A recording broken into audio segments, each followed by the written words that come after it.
Good evening, gentlemen. Welcome back to another episode of the Blind Pig. Week 1 recap, week 2 prequel. Not my happiest moment to see you guys. I'm sure we'll get into a lot of kind of negativity.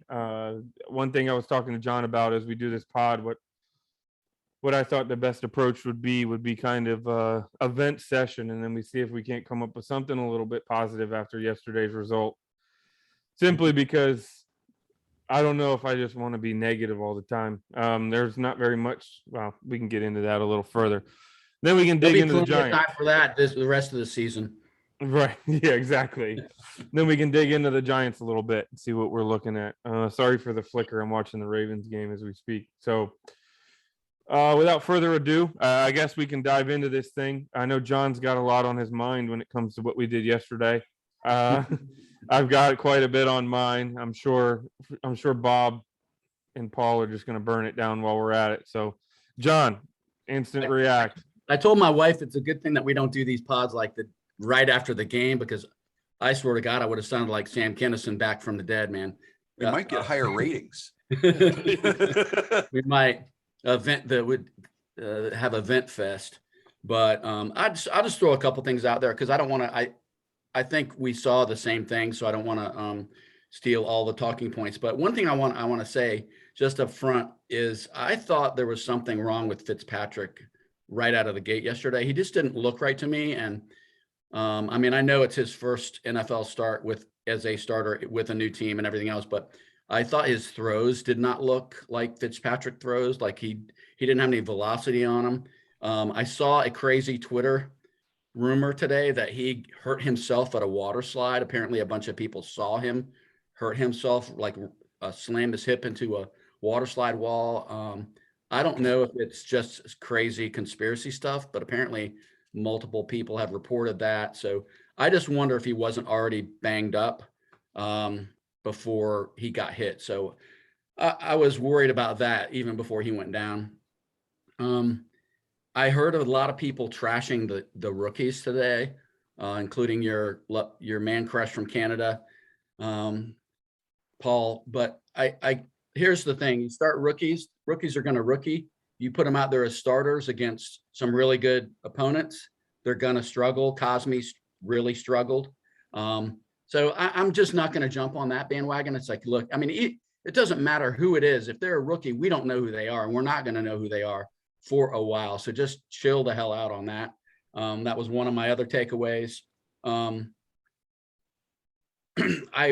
guess one of the things that I was disappointed in is Antonio Gibson was a beast yesterday. Hold on, Mark. I was told to kick it off and let's rock and roll. So don't blame this one on me, buddy. Where have you some bitches been? Would you go to the wrong room?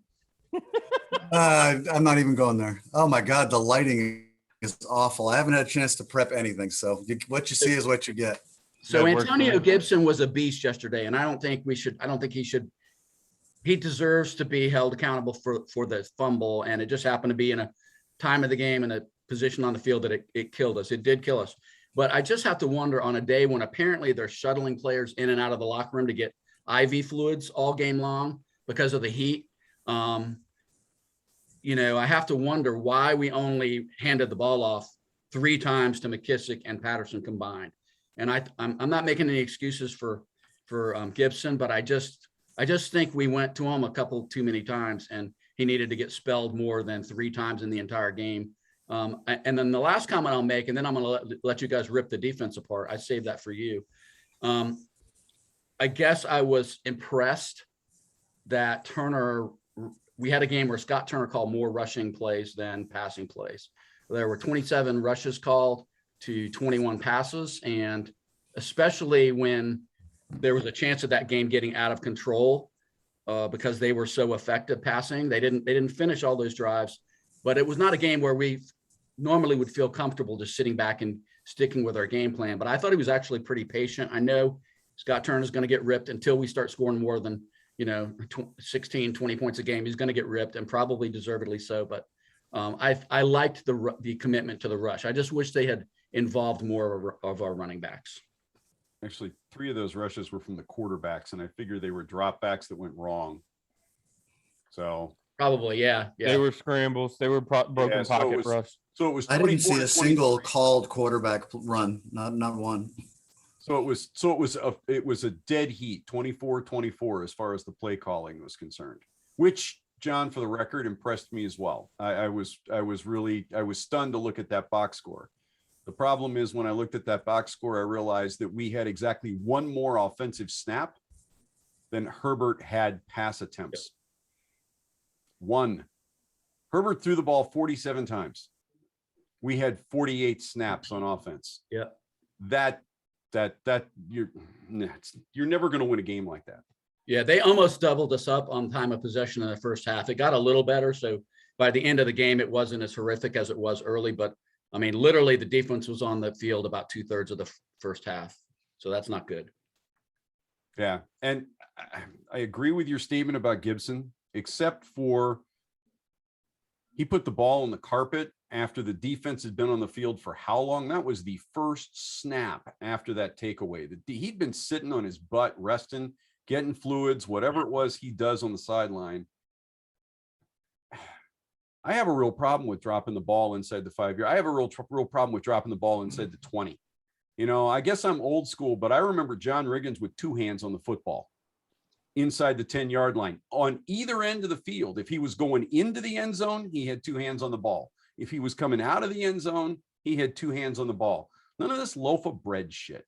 He did it again, even after The the next know. play. he continued doing it even after the fumble. So yeah, I know. And I only saw highlights. I can't imagine how much more frustrating it was. for you John, guys. I think John and I both made the exact same comment. It was in chat, and we were synced up, and we both said he's still carrying the ball like it's out like a frisbee. I think John said frisbee, and I said like he didn't care. It Well, was the that- same thing. And heading up into that carry, I had been cringing half a dozen times during the course of the game. Gibson does not like to go down without getting those last couple of yards, but he will kind of lean and slash into traffic to get that last couple of yards with one arm. It's just not fundamental. You can tell he's not, he's a converted receiver, right? He's not a running back. He doesn't have those instincts. He's going to have to get him or his butt's going to be on the bench because you can't drop the ball. I'm glad it was only once, but that's the play of the game. I think he That's the play fumbled of it the out of game. bounds another time. I think that was his second fumble. Remember the big play against the Giants last year when he had broken free and he ended up costing a 50-yard reception because he fumbled it and they returned. Like, I'm not going to pile on Gibson too awful much, but it's at some point, and I'm gonna light the coaches up. So if somebody wants to go after the defense, I'll let you do that first because I will go square on the coaches. But then again, at some point, you got to look at him and say his head's not in it. Get him off the field. And that's when Patterson needs carries. That's when McKissick needs carries. That's when you need to change your game plan so that the whole thing's not predicated on a guy whose head was clearly not in the game.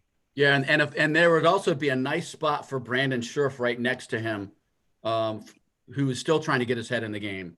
And that's the other thing that just drove me insane is it seems like our veterans are the ones that can't play disciplined play at times, and that's really frustrating. The Gibson fumble, I think to an extent summarizes the general lack of overall team growth and maturity at this point. Prior to that fumble, the Chargers had a 17-minute stretch of possession between 3 drives where they only got 6 points, and we didn't make them pay for that. And ultimately, I think that was our downfall yesterday. This team has a lot of growing to do. They're not who they think they are quite yet. And I really hope that this can be something that is a really good teaching tool that hits home for them, because the coaches can say it all they want that you haven't earned anything yet. You're not who you think you are. But I think sometimes the players need a real kick in the ass by getting punched in the stomach on the field every now and then. Yeah. There And was- go ahead, Go Mark. ahead, Bob. I was just gonna say, Paul, I've heard a lot of people say, this is 2 games in a row now we've gotten, manhandled, but I think it's pretty easy to write off that playoff game, right? Tampa Bay went on and shellacked the next 3 opponents that they had. on the way to a Super Bowl with a 44-year-old quarterback. And, you know, Ngama Sue's not exactly young anymore. I mean, that's a very seasoned team. And I think it's pretty easy for the young Redskins to look at this and go, we got pummeled by the Super Bowl champions. Anybody would have gotten pummeled in that situation, and kind of write that game off. You can't say that about this week. Los Angeles came into your house and manhandled you. This is not a team that was in the playoffs last year. Well, we spent half of the last pod talking, or I did, so I'll just own that. Spent half of the last pod talking about their new coaching staff, the lack of experience. Every reason why they should come out flat. Right. Every reason why they should. They were the ones that looked poised and like they had a good game plan and were executing and not making. I mean, they made a lot of penalties, but I think we can all agree that there were a lot of those weird penalties called yesterday that really shouldn't have been called. Where are you going, Mark? I don't know where you guys started and what I may have missed. So if I'm doubling up, I apologize. But double up, brother. I saw a team yesterday that looked like it was still playing its final preseason game, like they were not ready to go. And I'm not even worried about at this point. We'll talk about it in the Giants game. But what I saw from Washington yesterday was the same thing that I saw from Green Bay yesterday, that I saw from Atlanta yesterday, that I saw from Buffalo yesterday, that probable likely playoff contending teams who just didn't show up to play on opening day. And some of that has to be, it's always weird. It's always a crapshoot in week one, but look at the Green Bay Packers. This is probably the best team in the NFC at the end of last year. I mean, they got beat by the Tampa because Tampa was hot at the end. Point being, they just didn't show up to play. I don't think we showed up to play. I think breaking down individuals in our game is going to be tough because whether it was coaching or the new kind of preseason, both of our lines got pushed around. We spent the whole week talking about our defensive line against their O-line and how that was going to be the game was could Herbert overcome our pass rush. Our defensive line didn't show up to play any more than anybody else did. I'm waiting to see in week 2 which teams the light switch kind of comes on and they actually look like the team you expected to see. I'm having a hard time judging this team because I don't think that Rivera and Jack Del Rio and Turner had their guys in the right mindset. I don't know who else you blame for that, but when the team doesn't show up to play, the coaches are about the only ones you can look at it. I was not surprised. What surprised me in the game was that the light didn't come on in the second half. I kept thinking maybe this will be like Philly last year where we were awful in the first half of the opener. In the second half, they just came on and ate Wentz's lunch and they pass rushed. Well, that just never happened in this game. I don't think we're as bad as we looked yesterday. I don't think we're as good as maybe we want to believe we are yet, but that was just a strange opening day yesterday. If you think about it, we're not the only team that just didn't show up, that had much higher expectations than that. I think that'd be something really to look at and think about heading into week 2. I was a little disappointed because I think Rivera went really easy on the team in his presser today. And I would have liked to have seen a little bit of Jim Mora showing up and the way that he commented about what he saw. But I heard him say things like, well, we didn't really get a good look at them because they didn't play in the preseason. It's like, oh, okay. But you had a year's worth of tape from last year, and it was pretty much exactly what they were doing last year. I don't know. I just didn't like that. And I don't know if he's just running interference for his DC or what, but I would have liked to have seen a little bit more. That sucked. That's not who we are. We're better than that when we're going to show it, the next opportunity we get. And maybe none of that stuff means anything, but I just didn't like the tone of his comments. That's just me. No, that's fair. I mean, everything's fair right now, right? Because they didn't show up to play. So Derek said take a stab at the defense because he wants the coaches. I'm gonna do a little column A and a little column B. We'll segue for you, Derek, so that you can. But admittedly, I only got to see like 15 minutes of cherry picked highlights on YouTube. So obviously they're going to show off the best of, whoever's winning that particular play, and so you're going to get the worst of the other team.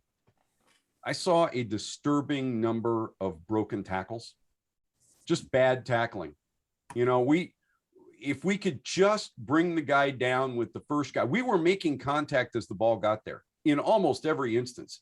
It was, I don't remember a play off the top of my head. I'm sure there probably was one, but I don't remember a play where a Chargers receiver caught the ball and had 2 free steps.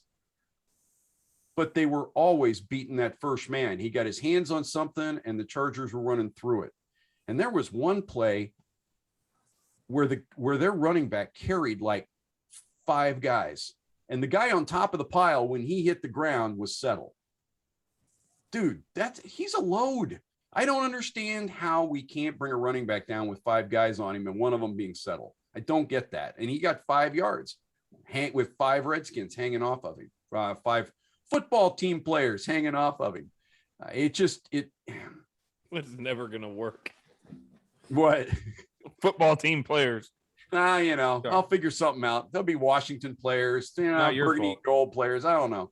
But that was the first thing. And the second thing was in the couple of highlight packages I got to watch. And here's your segue, Derek. I saw no change in the defensive game plan from the second quarter to the third quarter. It was like watching a Jay Gruden coach team all over again. We totally lost whatever it is that we figured out how to do at halftime last year. I mean, we spent 2 quarters rushing Herbert with 4 guys. And we come out in the third quarter and we rush with what? 4 guys. Why do we think we're going to get there with 4 guys in the third quarter when it didn't happen in quarters 1 and 2? You know, we moved Chase Young from the right to the left. He was no more effective on the left than he was on the right. Why don't we bring a linebacker? Why don't we bring a safety? I'm sorry. I love Jack Del Rio, but yesterday he got out coached. We did bring guys, Bob. They kept getting picked up. Well, see, and that's the fault of highlights, right? You know, so what I saw was 4 guys rushing and Herbert beating 4 guys for a decent play. They don't show you the ones in the middle that maybe aren't so great. And we did bring somebody else or whatever happened. I don't know, but it was just a continuing theme in the highlights that I got to watch. And I was like, I don't get this. Why isn't there another guy coming? Why aren't there 2 more guys coming? And so maybe that's me. You know, I just didn't get to see those plays. So I'll take this opportunity. I've kind of packed I have not held back when it comes to Scott Turner. I'm concerned about Turner. I don't know. I have not been a fan of him to this point. A lot of his stuff frustrates me. Yesterday, I witnessed a couple things that take every fear I've had with this team and exponentially shine a spotlight on it, and it makes me really worry about the rest of the season. The first one I'll bring up, 3rd and 17. Well, let me go back. First down, we run press man, and we end up forcing an incompletion. I think it was William Jackson forced an incompletion. Second play, I believe there was it was either a swing pass to the outside that was missed and it went out of bounds. I think they even played it like it might have been a fumble. But I believe the result ended up being, and again, we were in press man. I believe the following play was 3rd and 15, 3rd and 17, something. And we drop into this 3-quarter zone and we bring a safety on a delayed blitz, and it opened up the entire left side of the field for Jared Cook to catch the ball and run 23 yards and get a first down. If we have ever done anything as a Washington football team, it is watched people convert on 3rd, and I should not convert. That should be a real thing, by the way. What? That should be a real thing. 3rd and should not convert. We run press man for 2 plays. We bump them at the line. We force, and all the momentum was in our favor. The crowd was in it. You could hear it. It was 3rd and forever. The defense had, and then we run this play that takes, it might have even been Bostic on a delayed blitz from that nickel corner safety position, and it just opened up the whole field. It was wide open. And everybody, why do we run 2 plays that work and then change back to a scheme that we got torched on all of last season? Another instance that made me blew my mind. Terry McLaurin and Logan Thomas didn't have a target until the final drive of the first half. And Logan Thomas only got targeted because, if I'm not mistaken, Heineke scrambled and hit him on when it was a give up down, because they were playing a super soft zone way back, trying to play no doubles defense. So the underneath was wide open. How do you not get them targets? I think McLaurin had one target. It was a bubble screen and it got blown up instantly. Or like, where's the game plan here? So I watched Fitzpatrick get his head bashed in. We're playing the entire game within 5 yards of the line of scrimmage while Fitz is getting in there. Then on Taylor Heineke's first play on 2nd and 10, we run a drop back like a 18-yard out pass. What are you doing? We've been running the ball effectively. I think at that point, Gibson had 5 yards of carry. And you throw Heineke into the game and say, here, go behind a shaky O-line that just got your guy's hip subluxed. Go back, drop back, and find a guy 18 yards downfield when we haven't done that all game long. Then the next play, he ran almost the exact same play on 3rd and 10. Like, what are we doing? Like, this is where my head just gets you want to talk about getting out coached. We got embarrassed yesterday, and it didn't make any sense. And it was no fault of getting out coached. It was literally like the game plan made no sense. 4th and 7, they've been running up and down the field. There's 5 minutes to go, and I think John commented on this. He said, we're not going to get the ball back. Yep. And damn if he wasn't right.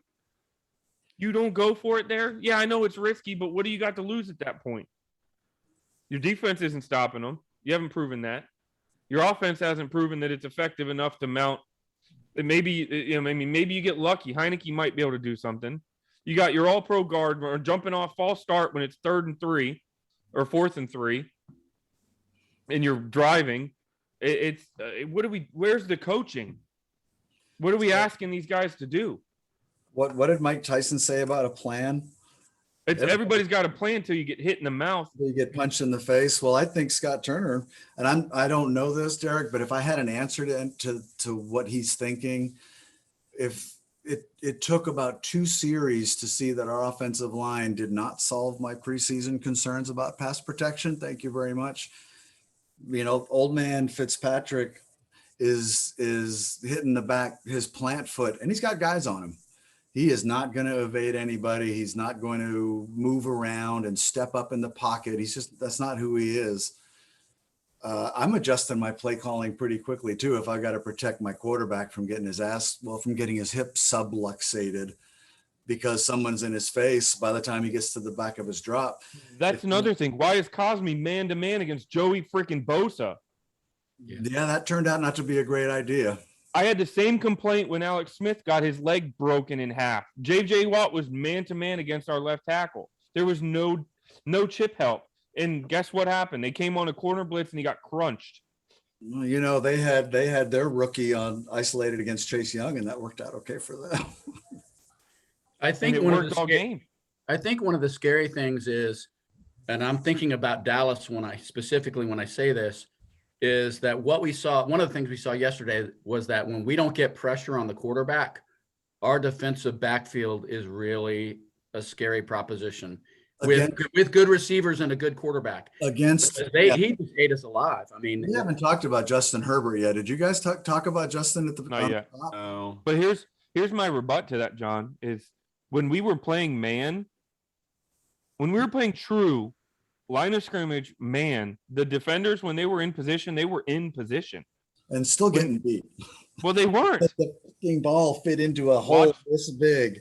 Okay, well then you can't defend that. What you can defend is not giving up 19 yards on zone. I agree. You know what I'm saying? What you can is just not giving up the middle of the field. You're talking about in my notes that I actually didn't take, I would have written down that the 2 biggest plays in the game, that was for you, Bob. The 2 biggest plays in the game were Gibson's fumble. I mean, that's the game-changing play. If there's a play 1B, it was that 3rd and 16, I guess, in a subsequent drive, and we've got them on their end. We're in the game. Heineke's moving the team, and we give up it might be the same series you were talking about. On first and second, we're all over them. On third, we go into this let's cover nobody zone and not get any pressure on the passer. You can't even do that against an average NFL quarterback. Against a guy like Herbert, as dialed in as he was yesterday, no chance. No chance. I agree, take your chances on man, but you can't cover man forever. If you're not getting any pressure on the passer, you can't cover the guys once the play breaks down and everyone starts running around. You can't go man like that. Well, that's why my argument was press man. Get on the line of scrimmage, get in their face, and knock them off their route. Don't give them a free release. Force Herbert to think about his route. We were letting him play pitch and catch. We were letting him drop back, hit on his drop back, hit his step, and the guy who was supposed to be there was there every time. He was running the passing tree. He ran the passing tree against us all day long. Is So really what happened. what do you do to defend that? You don't give up you press them, you move them, you get them, because we have the bodies to do it. Fuller got abused. Passer, man. You can't play defense in the NFL if you can't rush the passer, and we could not rush the passer yesterday. We did do a great job against the rush. The only problem was they didn't need to rush. They didn't need to run the ball. They only got 90 yards on the ground, but it's like, well, hell yeah, why rush it? Did we ever get Herbert even once in the game? Yeah, we sacked him. We sacked him a couple times. Did we actually sack him? Yeah, and Sweat annihilated him on one play, and the phantom fumble was caused by a contact. So we got to him, but that was my point. He's a second-year guy. If you're just letting him get his passes, he's going to mitigate your pass rush. If you make him think, that changes everything. Yeah, yesterday we had 2 sacks, one by Sweat, one by Jonathan Allen, but we only had 5 quarterback hits. He dropped back 48 times, and we got do sacks count as hits? Are those separate statistics, or is one they're rolled into one? I think they all count as a hit. No, I thought they were separate, but the point stands. Right. Still.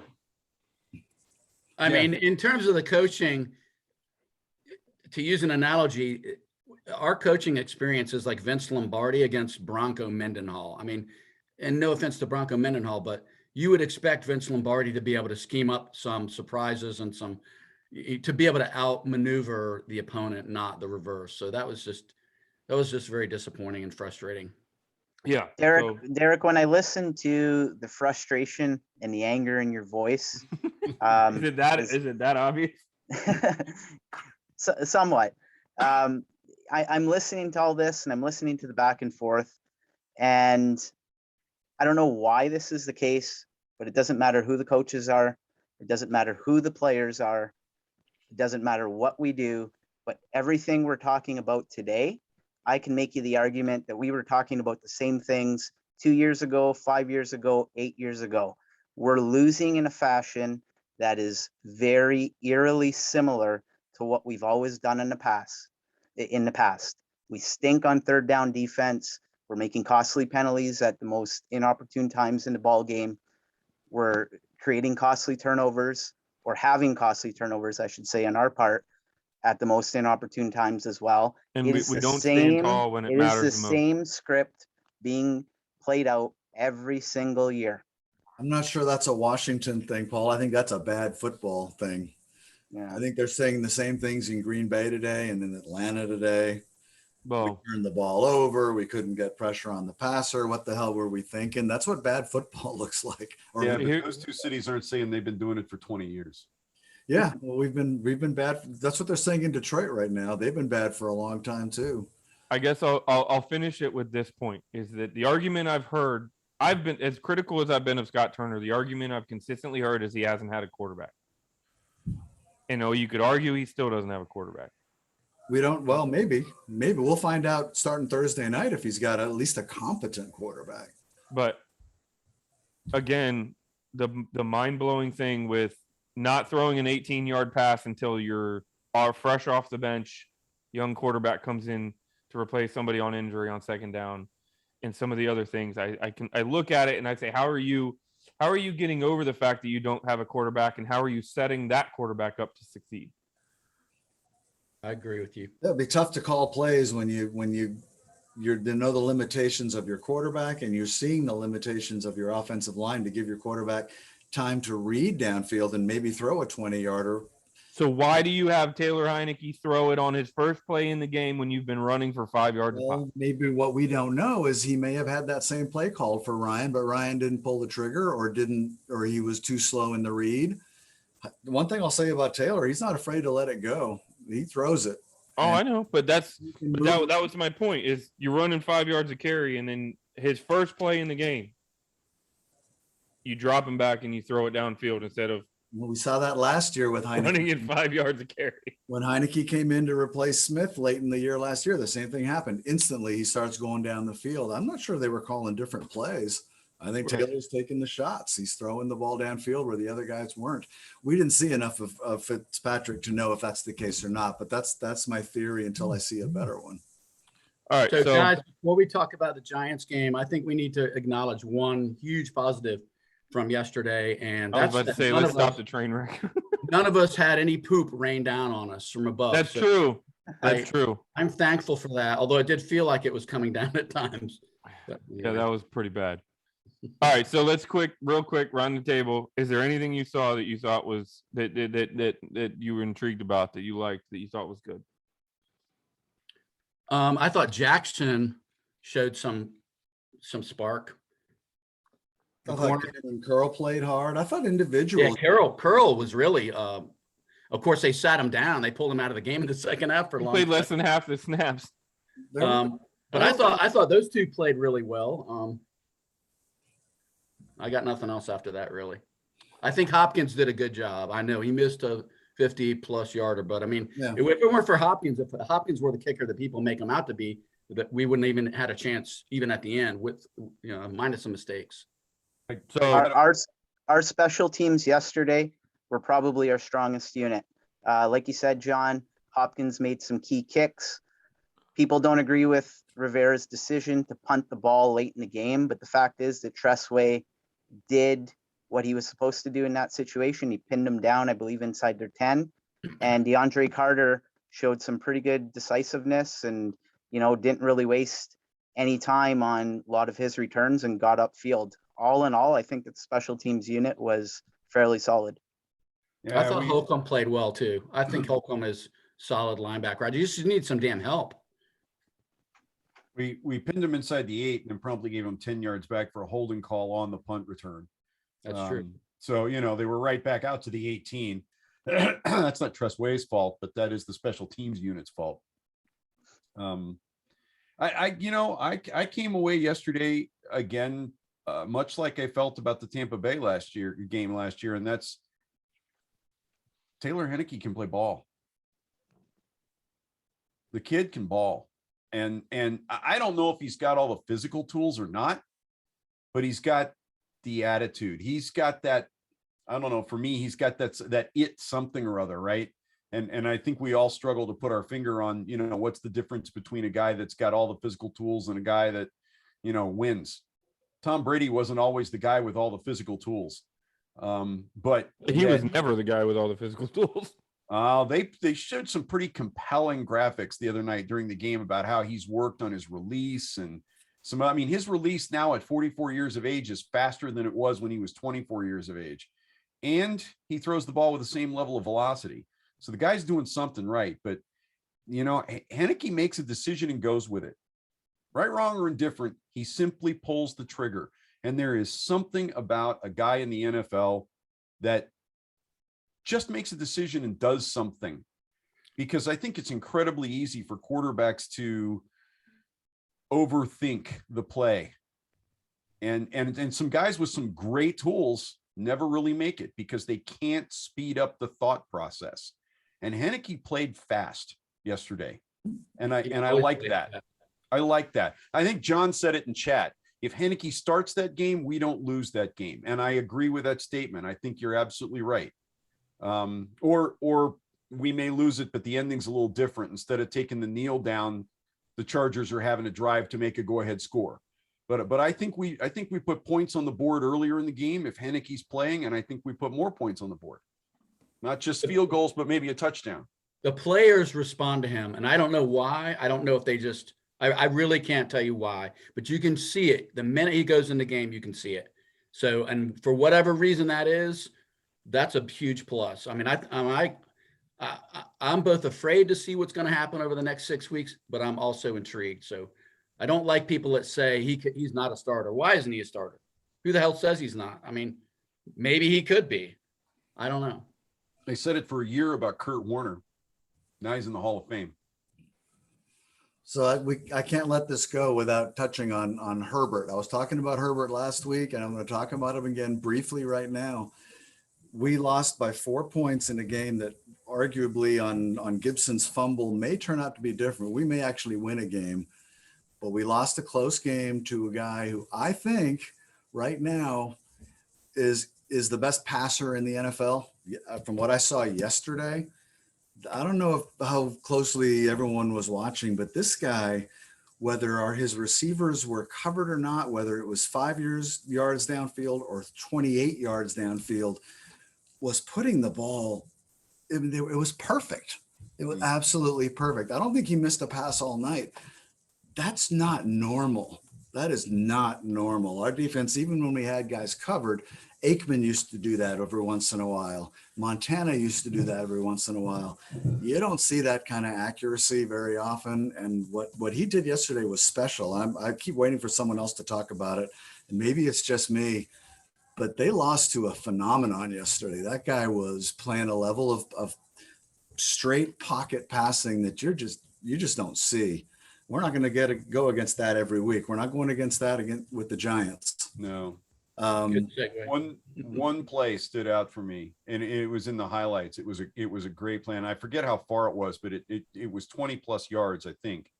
And it was an out route down the sideline, and we had the receiver double covered. There was a cornerback between him and Herbert, and there was a safety over the top. And he put it and right. It was tight coverage, and that ball hit the receiver. There was no way for anybody to get their hands on it but the receiver, and he came down with it like he had fly paper on his hands.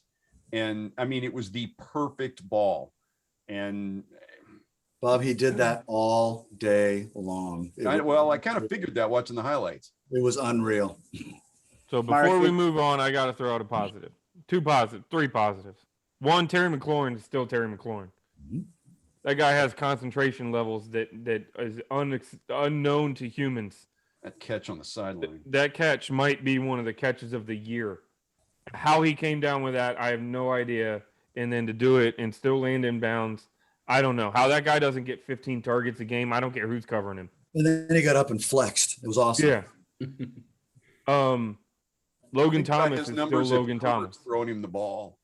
Yeah. Logan Thomas is still Logan Thomas. That touchdown in the end zone is the epitome of why he is a weapon. That guy's caught that ball probably 4 feet above that defensive back's head, and it wasn't even close. That guy could have been on a step ladder and wouldn't have had a chance at that ball, and Logan Thomas still brought it down. And Heineke knew it. I think the guys on the guys calling the game even commented. They said Heineke knew his guy was there. He didn't rush. He threw the ball where only Logan Thomas could get it because it was literally 14 feet in the air, and Logan Thomas was able to catch the ball and come down with it. He's legit. The last thing I'm going to point out is while our pass rush struggled, our running game looked like a force. There were holes opening up. Gibson was able to hit them. He looked like he matured as a running back. Now we just need him to hold on to the damn football. And I think if we were to use guys like Patterson and McKissick, guys that kind of can get skinny and they have that kind of, how many times in the preseason we see Patterson come through squirt through a hole. That's the term they use. Squirt through a hole that doesn't look like it's really there and break one for 27. I want to see Patterson more. I'd like to see him in this offense more because I think the way you can utilize him with behind this run in the run game with this offensive line, I think he can be a serious weapon.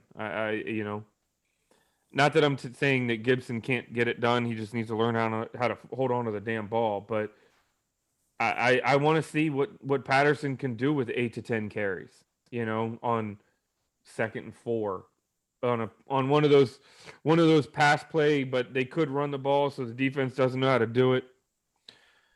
or how to play it. We don't go freaking empty set on 3rd and 3. You know, that'd be awesome.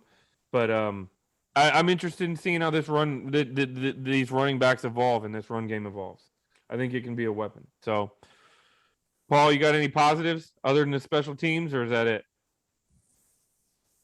You know what? This sounds like me being a little bit of a Debbie Downer here, but the only other positive I can come up with from yesterday, because I was quite disappointed, is the fact that I keep reminding myself that it's week 1. You know, if we can just keep our head above water, stay around 500 by the time we get to December, we got that boatload of division games coming up at the end of the year. You know, it might give us a chance. That, you know, there's a lot of room for improvement. There's a lot of work to be done, but by no means is this, you know, a tear it down and throw it in the garbage type season. There's still a lot that can come of this. It was a weird week 1 in the NFL, and we were on the weird side of it. That's true. So now that we've ranted and raved for 40 minutes about how bad we looked, we can take a look at a team who had their offensive lineman blocking their running back in a pass protection in the upcoming opponent on Thursday night, and see what we think about the Giants. If you guys don't know what I'm talking about, it's all over Twitter. There's a legitimate picture of the guard holding Saquon Barkley as a free rusher comes off the right side and gets ready to plant Daniel Jones. So, Washington versus the Giants. Short week. Heineke's the starting quarterback. What are we going to do? The Giants just got shellacked by the Denver Broncos. Denver showed us exactly what to do. They ran for 165 yards. Hopefully, we're not going to do what we've done. The historical record is we've won 69 games against the Giants. We've lost 105 and we've tied 4. So, and I know it seems like they've had our number recently, but trust me, they've always had our number. It just seems worse recently. So I hope that they do have a good defense. They were 9th last year on total points scored and 12th on yards. So and particularly very good against the rush. They were 10th in all categories last season. So they do have a decent defense. Daniel Jones, I think the more pressure we can put on that guy, good things are going to happen. And somebody was mentioning on the board today about how dangerous he is with his feet. It's like, yeah, he was the second leading rusher last year for the Giants. But he also coughed it up 11 times and he was sacked 45 times. And so I think the more we can get him running all over God's creation, that's going to result in good things for us. So we've got to get the D line going and applying some pressure on a guy like him. I'm not going to argue against that. I think that's the linchpin. I think is Daniel Jones. I think the other part of it is that defense might be good, but I think they can get worn down very quickly. Looking at what that Denver Broncos did, just looking at the quick stats here, Bridgewater, 28 of 36, 264, 2 touchdowns. Melvin Gordon, 11 for 101 and a touchdown, averaging 9.2 per carry. Yeah, 70 of that came on one run. Just FYI. That's all you need to do right there. One big one. That's true. And Antonio Gibson has the wheels to do that to him too. Yeah. And I think looking at receiving, Jerry Jeudy got hurt, but they spread the ball around. Jeudy, 72 yards. Noah Fant, 62 yards. KJ Hamler, 41 yards. Tim Patrick, 39. So that wasn't one big play. That was multiple targets. They had a guy 7 targets, 8 targets, 4, 3. You know what I mean? So move it around. Use your weapons. McKissick can't only get 1 target. Gibson was on the injury list today, guys, just as an FYI. Not to say it's anything major, but I guess he's got a shoulder. So we'll have to see. Patterson played later in the game. Yeah, we'll have to see what happens with that. But so is Saquon Barkley is also banged up. So no, he's still recovering, and he did. From what I heard, I didn't watch that game live. From what I heard, he did not look anything like his former self. He was ran nowhere 10 near. times and averaged 2.6 a carry. That was it. So he really So wasn't Saquon Barkley. I kind of have to wonder where his head is at the moment, because he was the subject of trade rumors over the weekend. And if he Oh, sees, Barkley? yeah, Baltimore apparently is Wow. has and New York apparently Not didn't just laughing, man. laugh at him and walk away. New York's willing to talk about it if they're willing to cough up enough number ones. But I mean, those are the rumors anyway, but they were coming from, I wish I could remember which reporter I read that from. And then I saw it from a couple other places, but I don't know if it was all led back to the same source or what. But you know, in the soccer world, we don't jokingly, we refer to that as having your head turned. You know, soccer players start not necessarily playing real well because their head's thinking about where they could be, not where they are.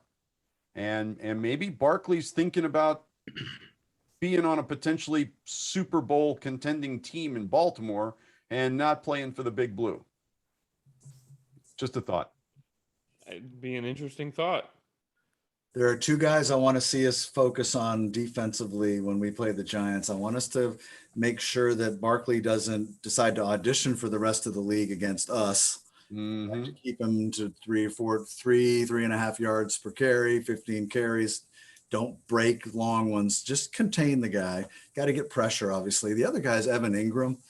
Tight ends kill us. And I didn't see anything out of young Mr. Jamin Davis yesterday that encouraged me that we've got our linebackers ready to cover tight ends. But I think we're going to have to control Ingram on third downs. And I think If he plays, he didn't play yesterday. I don't believe he I saw him played. get a highlight catch yesterday. Maybe I'm wrong about that. I know he's banged up, but I could be wrong. I thought all I saw again was highlight package, but Ingram didn't log a catch. Kyle Rudolph had 2 for 8. all right, I take it back then. We need to cover the tight end. Tight ends kill us. And Daniel Jones, I think if our pass rush doesn't show up again in week 2, we have real problems. I don't think that's going to happen. I think the pass rush shows up. I'm more concerned that our offensive line may not be able to show up. We may be stuck with another year of no pass protection, in which case it's Heineke running and trying to make stuff happen. I do think I'm going to cut right to it. I think we win the game because I think we're going to be embarrassed, and you will actually see a team that looks more like the Washington football team we thought we had than we saw yesterday. I don't think we showed up yesterday. I think we show up Thursday and win a typical NFC East close game. But I do think we find a way to win it. so they have a hell of a place kicker in New York. Did you know that? You know what his name is? Graham Gano. I was just out of curiosity looking at his stats just to see what to expect.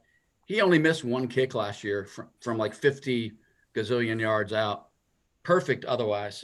So not that's hopefully it's not coming down to a field goal, because I think that would be bad news for us because he's pretty automatic these days. League is littered with great ex Washington. That's why I react so violently every time someone wants to fire our current one, because like he'll just go on to become an all-timer, for his next stop, because that's what happens. So I'll say this. I watched a bit of that Giants game yesterday versus Denver. And one of the things that stood out to me, I mean, they don't have an elite group of receivers, but between Darius Slayton, Sterling Shepard, and Kenny Golladay, those guys are making some plays yesterday. You compare that to what our receiver group did this past Sunday. I mean, outside of McLaurin, when he was actually targeted, there was nobody else really stepping up making plays. Our back end struggled covering guys. I know St. Just had some problems. Kendall Fuller had some problems. Those guys are going to have to be ready to play against this trio of receivers because they do have some talent. I think it can be a big difference maker come Thursday. We got to have it. I mean, of course, the Giants are saying the same thing, but it's really tough to go 0-2. Well, and then looking at what's coming behind it, what's coming behind it, we can't. If we have any aspiration to win this division, we can't lose this game. No, I agree. And that's hard to say this early, knowing that Philly was the only NFC East team that won yesterday. Well, if you don't win Thursday, you're looking at on the road against Buffalo the following week and very easily an 0-3 start. That's a tough hole to dig out of, even in a bad division. So we're going to find out if Ron has got this team's attention this week by how they come out and play. I think if they come out and play, I do think we win the game. And I'm not sure what Buffalo has on tap this coming week, whether they're at home or on the road. But if they are on the road this coming week and they're going to be going back home week 3, I can see a situation where we become their whipping boy. Mm-hmm. Yeah, and I think they are on the road. I can't imagine the NFL scheduling them at home for 3 straight games to start the season. Right. Yeah, Eric's busy looking. they're playing at Miami, who won against New England. So, yeah, we don't want to be facing Buffalo at 0-2 and have Buffalo be 0-2. Yeah, That would not bode well for us. yeah. I think this game. Sorry, go ahead, Mark. Well, I was going to make sure you guys all make your predictions now. I Yeah. hung it out there. I think this game ultimately comes down. I mean, and this is probably, you could probably say this for the next 16 weeks. This game's going to matter at the line of scrimmage. New York fell apart last year because their offensive line was bad, except against Washington. And they didn't do much to shore it up. I mean, one of their free agents they brought in Jonathan Harrison to be center guard. I don't know which he's playing. And I think they brought in one other free agent, but that's it. They didn't do like a big rebuild despite giving up 45 sacks and not rushing the ball very well. They just didn't. So that's kind of surprising. So they should still be vulnerable. One of the topics on the board is Herbert or Young. Everybody's going to debate that even further now. Thanks, I John. still stand by Young because of the argument I made. But here's my point. If Young is going to live up to being better than the best quarterback in the draft, and I'm not saying the pressure's on him, but in the argument, if this team is going to go, if this team is going to be successful, now is the time to take the game over. And it's not, and by take the game over, I mean make the stop. You know what I'm saying? Make the sack on 3rd and 17 instead of letting your secondary figure it out. Don't get beat one-on-one with Rashawn Slater. Don't get beat. You're going up against a bad offensive line this week. Here's your coming out party. You have no excuse. We could trade for Chandler Jones. I think we figure it out. I think they're mad. I hope. I'm going to say I hope. I'm not going to say I think because at this point, I don't know what to think. I hope they figure it out. I hope Rivera is at Joe Gibbs Drive. It's not even at Washington Team Park with Turner and Del Rio, and they're looking at it saying, what do we got to do to figure this out? We cannot do this again. Well, if we lose at home after an embarrassing loss in week 1, if we lose to the Giants at home, we're not a playoff team this year. I think that's going to be a clear signal that I'm not saying it. Obviously it's week 2. So that could be a ridiculous statement, but I'm just saying if we can't bounce back and impose our will on the Giants after that first showing, then I just don't see us making a lot of noise this year. Especially after seeing what they did against the Broncos. It'd be one thing if the Giants came out gangbusters and won their game handily and Daniel Jones looked like an all-pro, but they didn't. They looked bad. The offensive line looked bad. Saquon Barkley wasn't himself. Daniel Jones did not do anything to elevate that team to win. All those weapons they had, nobody took control. They lost 27-13 to the Broncos at home. That's not a great football team. Agreed. The team isn't even as good as the Chargers. So it's time to, I think we figure it out. What did you say, Mark? What was your prediction?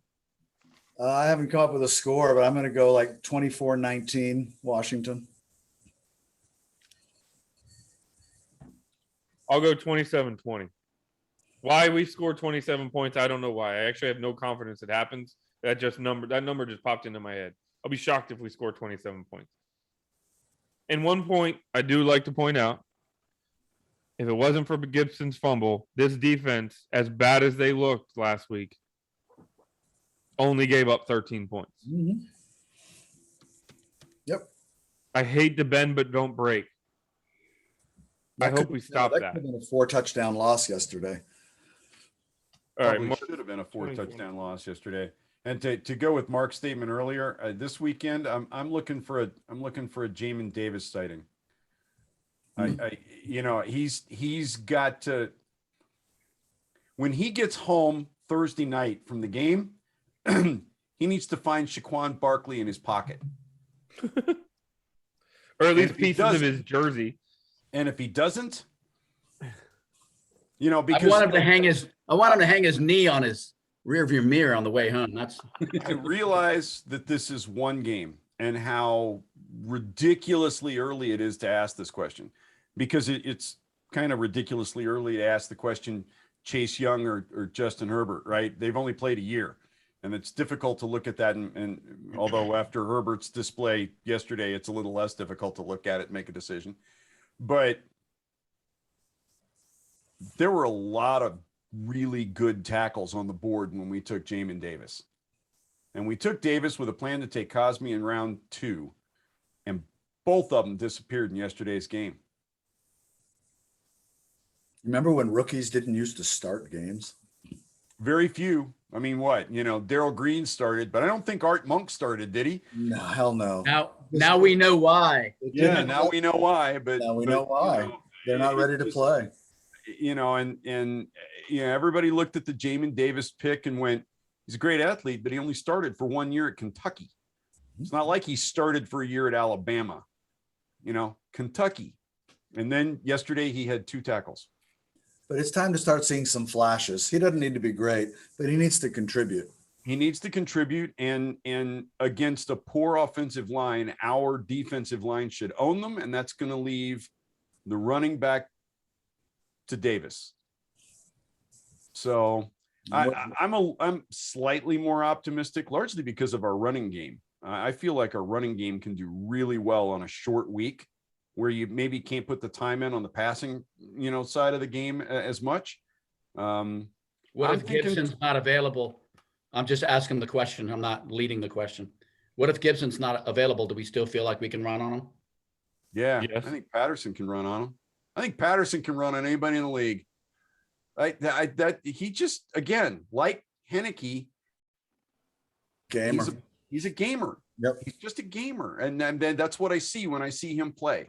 And I'm, admittedly could be completely wrong because I have a really small subset to look at, but I'm feeling like 27-17 isn't out of the realm of possibility here.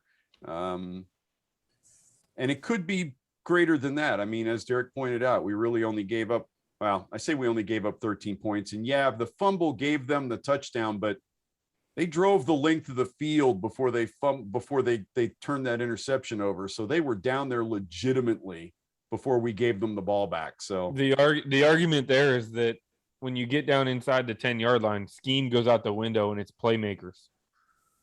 And that's where my argument is against our defense. When you get down in that tight quarters, it's who's the better player. You know what I mean? Because you can only scheme so much for that short window. yeah, But you'll notice a lot of the time. That's why I think we've struggled in the past on defense, and we've struggled in the offense. We used to run up and down the field, if you remember, but we could never score a red zone touchdown. Everybody used to get mad. Well, we don't have the tall tight end. We don't have the tall wide receiver. We don't have the good running back. We don't have the running game. We would stall out in the 10-yard line because from the 10 going in, you take scheme and you throw it out the window. You can only scheme so much. Misdirection, people are still running into each other. You know what I mean? That's where you got to make your hay. And I'm not defending the defense, but what, Mark? Just throw the fade. That's Just sit to freaking Deshaun Jackson. There's a good idea. All right, predictions. Paul, John, what do you got? I'm gonna duck for cover in a few seconds, but Giants win. Giants are winning. I see two teams that in many ways are carbon copies of one another. Both these teams pride themselves on defense. They both had really good years a year ago on defense. But the fact is, this past week, both these defenses really disappointed. And they're both going to be looking for some redemption. Daniel Jones seems to have our number. I didn't see anything that really gives me any confidence going into week 2. Taking all those things into consideration, I'm going to say the Giants win a really tight, ugly defensive game on a short week on a Thursday night, 17-16. So, you guys know when they named Heineke the starter, I was the only excited fan on our message board last year. So I believe in him, and I actually believe he could be the future starter and this is going to be his time to prove that. I know the Giants curse. I mean, I verbalized that earlier, but I think he has 2 long touchdown passes, both to Terry McLaurin, and the first one is on the first play of the game, and we win 31-17. Oof.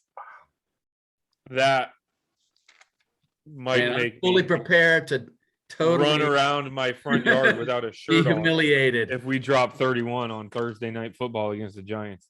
I will take that 10 It's times got to out of happen 10. at some point, man. At some point, we got to rid ourselves of all the ghosts of Redskins past and show up on a I night. haven't forgotten what we looked like down the stretch last year and going into Pittsburgh and winning that game. And there was some momentum building, and you could see the beginnings of a real football team there. I don't think that's gone. I don't think it showed up Sunday.